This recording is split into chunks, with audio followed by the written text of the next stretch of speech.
Maswali yamekuwa mengi sana, msemaji wetu Hussein Masanza, kutokana na press release za usiku wa jana na kuhusiana na kuvunjika kwa benchi la ufundi Singida Black Stars, lakini vile vile kuhusiana na kupunguzwa kwa 40% za mishahara ya wachezaji wetu. Pengine tungetamani kupata ufafanuzi wa kina, mlitumia muda gani kufanya assessment ya benchi la ufundi, lakini nini hasa sababu kubwa ya kupunguza mishahara kwa 40% kwa upande wa wachezaji?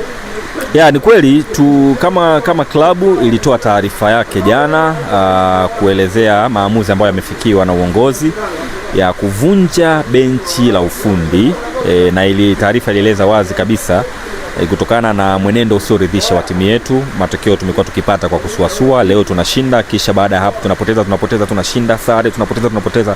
Hiyo sio Singida Black Stars ambayo tumeizoea. Kwa uongozi umefanya maamuzi na tumetoa taarifa kuwafahamisha wapenzi na mashabiki wetu ili wasione uongozi unafurahia haya. Maamuzi yamefanyika, ni maamuzi magumu, lakini maamuzi ambayo yanatija kwenda kuhakikisha kwamba timu inarudi katika focus yake ya ushindani. Lakini kwa upande wa taarifa kuhusiana na maamuzi yaliyochukuliwa dhidi ya wachezaji ya kupunguza au kukata 40% ya mishahara yao pamoja na kufuta kabisa bonus za safari na bonus za mechi, hiyo ni hatua ambayo pia imechukuliwa na uongozi kwa lengo la kuhakikisha inarudisha uwajibikaji kwa timu. Sasa haya ni masuala ya kiutendaji na anayeweza kuyazungumza kwa undani zaidi ama kwa kina zaidi ni afisa mtendaji mkuu wa timu yetu Bwana Jonathan Kasano, ambaye nafahamu mtaenda kufanya naye mahojiano pia.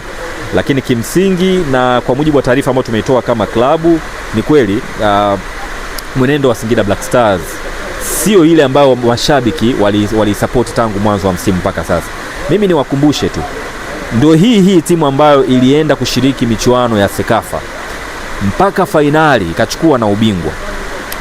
Tunapozungumza sisi ni mabingwa wa kombe la Afrika Mashariki na Kati la Sekafa.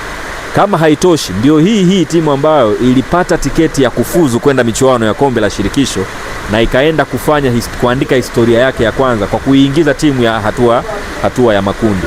Lakini ndio hii iliyocheza fainali ya CRDB mwaka 2025 juzi tu hapa.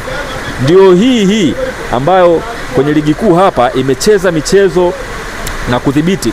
Sisi mchezo wa kwanza ambao tumefungwa ugenini ni huu na TRA. Kabla ya hapo tumeanza ligi mpaka tunafika mechi ya 17 tulikuwa hatujapoteza hata mchezo mmoja wa ugenini. Tafsiri yake ni kwamba mwenendo wa timu si mzuri. Kwa uongozi unapokuja kufanya maamuzi kama haya, unataka kuwakumbusha wachezaji na watumishi wa klabu kwamba huu sio mwendo wetu. Lakini hata wale wanaotupenda na kutusupport hawakutusupport kwa mwenendo huu. Kwa ni hatua ambazo zimechukuliwa na naamini uongozi umechukua maamuzi sahihi kuhakikisha kwamba inarudisha makali ya Singida Black Stars kabla hatujachelewa. Na watu wasifikiri kwamba timu sasa hivi imeyumba kiasi hicho, imeshaanza kukata tamaa na malengo yake.